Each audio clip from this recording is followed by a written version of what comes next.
Bonjour à toutes, j'espère que vous allez bien. Aujourd'hui on se retrouve pour une nouvelle vidéo beauté et l'idée d'aujourd'hui c'est de vous présenter ma routine cheveux du lavage jusqu'au séchage. Vous êtes nombreuses à me demander comment j'applique les produits, comment je me sèche les cheveux, est-ce que quand j'applique un gel je le fais que sur les pointes ou je le fais sur toutes les longueurs, est-ce que quand je dis que je me sèche la tête en bas avec un diffuseur c'est vraiment la tête vraiment en bas, bref ce genre de questions. Donc voilà, une petite vidéo s'imposait. On va commencer tout de suite par la partie lavage. J'utilise un shampoing. Donc en général je prends des shampoings doux, enfin tout le temps en fait. Et là en ce moment j'utilise celui de chez Farida Bey qui s'appelle le shampoing repulpeur de boucle de la gamme Hydra Freeze. Je suis hyper contente de ce shampoing, il est très doux, il est hyper léger. Il n'est pas aussi crémeux que ceux que j'utilise d'habitude mais il est tout aussi nourrissant. Au niveau de l'après-shampoing, donc j'utilise l'après-shampoing soin professionnel de Monsieur Franck Provo. La crème de cette gamme c'est un petit peu le produit dont j'ai du mal à me passer. Je vous en avais parlé dans un premier article routine il y a assez longtemps, je pense il y a plus d'un an et demi. Je m'étais un petit peu séparée de cette crème et puis maintenant j'y suis revenue et puis je me rends compte qu'elle est vraiment top et du coup l'idée c'est que je la combine avec cet après-shampoing. Pour Farida Bey, au niveau de la distribution, je sais pas trop mais je vous mettrai un lien dans l'article histoire que vous sachiez où les trouver. Et pour Franck Provo, c'est en grande surface et toujours en grand format, comme dirait l'ami Francky dans la pub télé. L'idée maintenant, c'est que j'aille me laver les cheveux. Je vais revenir ici avec les cheveux, avec mon après-shampoing, de sorte que je puisse vous montrer comment je les démêle avec mon peigne. Enfin voilà, c'est pas non plus hyper passionnant, mais j'ai dit que je faisais tout, la totale. Donc voilà, c'est parti. À tout de suite, je reviens. Me revoici, je viens de me laver les cheveux avec donc le shampoing Farida Bey et l'après-shampoing Franck Provo. Maintenant, je vais vous montrer, sachant que j'ai encore l'après-shampoing sur mes cheveux, comment je me débrouille pour les démêler sous la douche. J'ai deux armes secrètes qui ne vont pas rester secrètes bien longtemps. La première, c'est ce peigne un petit peu classique qu'on trouve dans les boutiques afro, que j'appellerais pas non plus peigne afro, mais qui est assez sympa parce que voilà, il n'y a pas de manche et parfois c'est bien pour essayer de choper les nœuds. J'ai aussi cette grosse brosse plate qui me vient de chez GHD et que j'utilise à la fin quand j'ai enlevé tous les gros nœuds et qui me permet vraiment d'avoir je sais pas, un effet qui me plaît bien sur les cheveux, un petit peu plus moins épars, c'est plus comme si j'avais qu'une seule grosse masse de cheveux tout ensemble. Ce que je fais en principe, c'est que je commence par me démêler les cheveux. Ça va être magnifique cette vidéo. Je me démêle les cheveux au doigt.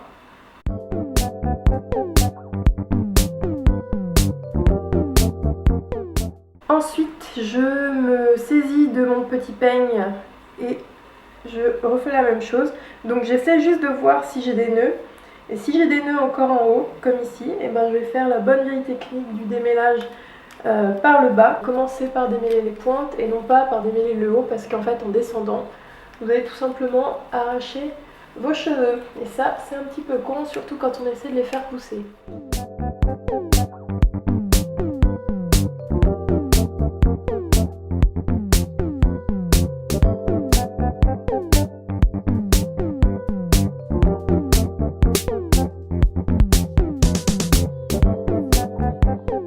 Voilà, de retour avec une coiffure on ne peut plus charmante.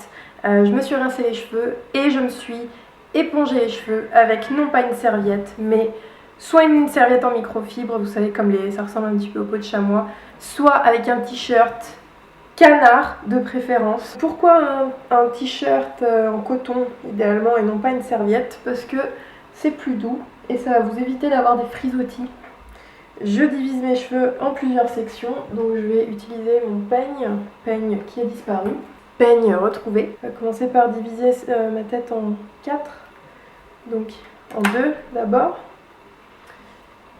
Je n'ai pas pris de pince, ça va être super pratique. Et de l'autre côté, aussi en 2. Voilà. J'utilise toujours ce petit spray, enfin n'importe quel spray rempli d'eau, pour remettre un petit peu d'eau un petit peu partout dans mes cheveux et ça va aider à avoir une belle définition des boucles parce que si ça sèche trop vite avant d'appliquer les produits coiffants, vous allez vous retrouver avec les cheveux pas très... enfin tout plein de frisottis quoi, ça c'est pas très cool. Et je vais me saisir de ma crème préférée, pas crème expert nutrition de Franck Provo. Quand je dis que c'est ma crème préférée, C'est pas des conneries. Je ne suis pas sponsorisée, hein, by the way. J'ai pris juste une grosse noix de crème que j'applique au doigt en démêlant tranquillou et pas pressé. Et vraiment, vous entendez ce bruit? Ça veut dire que j'ai mis assez de produit. C'est pas parce qu'on voit qu'il y a du blanc, que ça laisse des traces, etc. que c'est pas bien. Et il vaut mieux en mettre trop que pas assez, parce que vraiment, j'ai jamais eu de problème avec trop de crème. Trop de gel, trop de mousse, trop de sérum, oui, mais trop de crème, on n'a jamais trop de crème dans les cheveux. Surtout qu'elle nourrit excessivement bien les cheveux frisés. Je continue avec mon autre section, la grande section d'assaut de devant.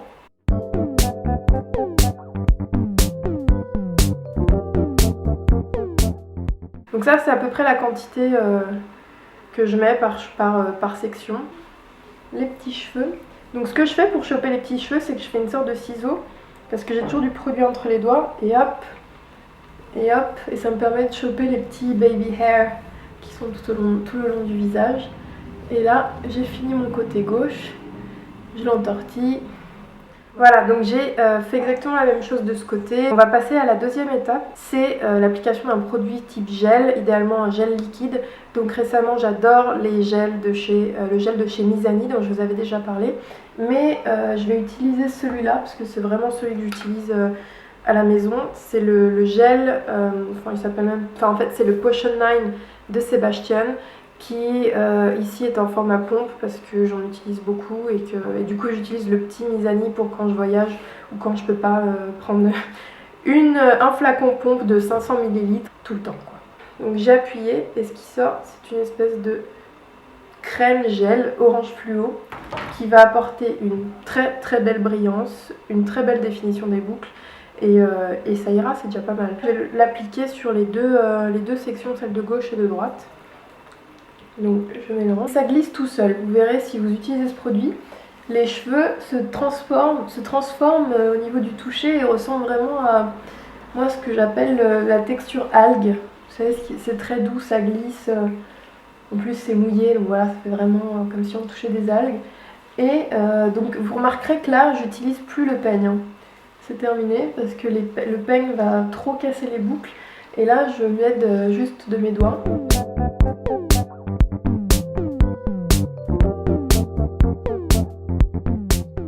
Et là encore une fois, vous allez voir qu'il reste du produit, que ça fait un peu blanc et tout sur mes cheveux. Mais c'est pas grave du tout. On s'en fout, ça va sécher. Au niveau de l'application des produits, c'est terminé. On va juste procéder à une sorte de petite mise en pli, vous verrez, pour faire sécher mes cheveux et pour avoir les plus belles boucles possibles. Je vais prendre plein de petites sections, enfin de moyennes sections. Prendre ça, ça. Voilà. Ça n'a pas besoin d'être nickel.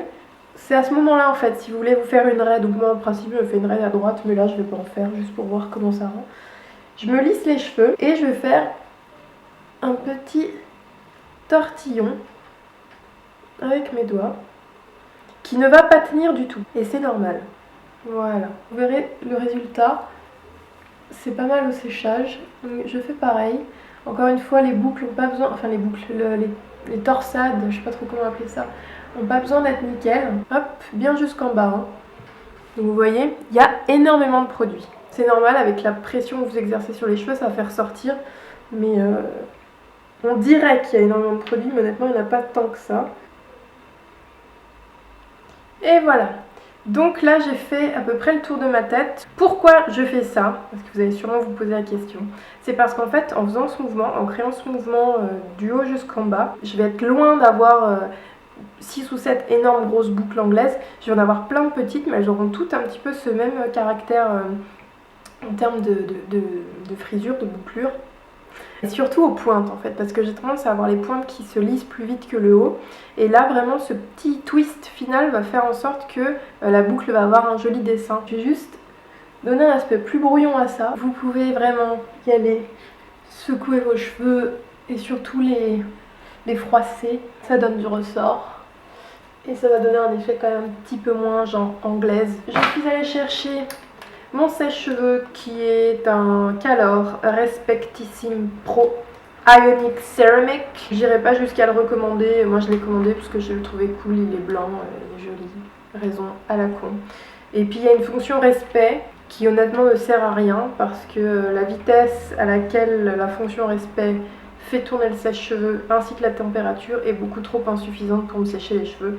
Donc je continue de sécher mes cheveux à une vitesse maximum, à une température moyenne voire froide. Ne prenez pas ce sèche-cheveux, il a rien de fou quoi. Il a juste cette partie, donc j'ai cassé un picot mais c'est un diffuseur et c'est ce qui va vraiment permettre d'avoir une belle définition et du volume. Je commence la tête légèrement en bas, comme ça, et je vais remonter. Donc je prends une bonne quantité de cheveux, la plus grosse possible, et je fais sécher comme ça, quelques secondes.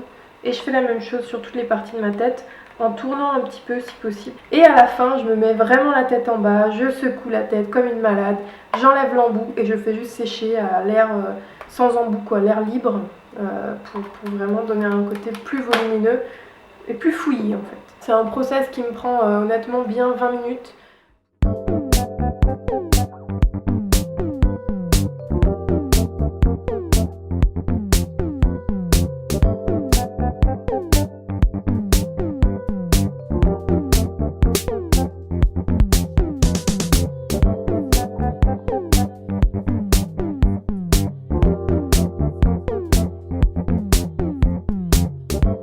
Je vais tout simplement utiliser mon sèche-cheveux sans rien, à fond, pour vraiment venir défaire un petit peu cet aspect trop lisse, trop propre, les bouclettes et tout, et pour donner plus un aspect énorme, big hair, big fro.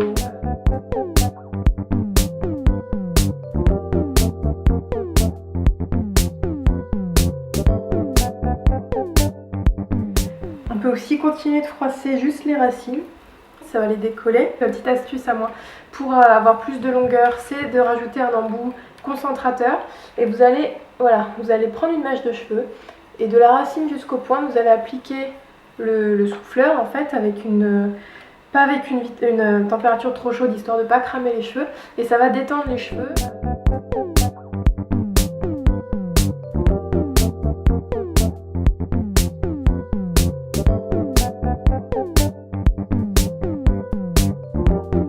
Vous voyez la différence? Je vous assure qu'en vrai, là, c'est vraiment beaucoup plus long que ici. Je vais faire pareil de l'autre côté.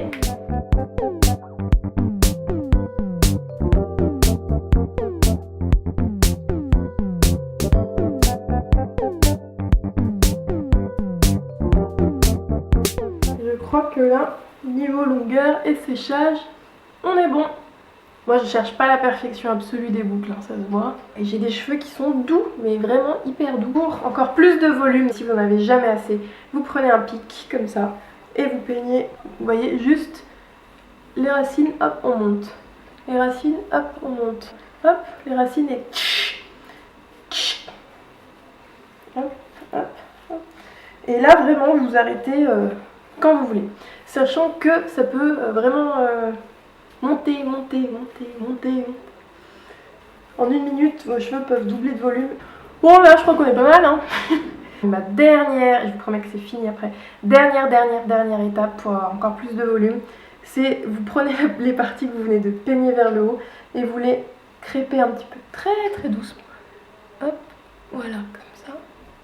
Et vous allez voir directement sur cette mèche comment ça va rendre. Et moi j'ai tendance à, là on voit pas trop mais de profil à être comme ça, donc un petit champignon. Et j'aime bien quand ça fait une belle boule. Donc je fais toujours un petit peu de backcombing, de crêpage, mais très léger. Vous voyez, je casse pas les cheveux, je fais ça tout doucement. Et il faut juste prendre un petit peu plus de temps au démêlage sous la douche pour cette zone-là.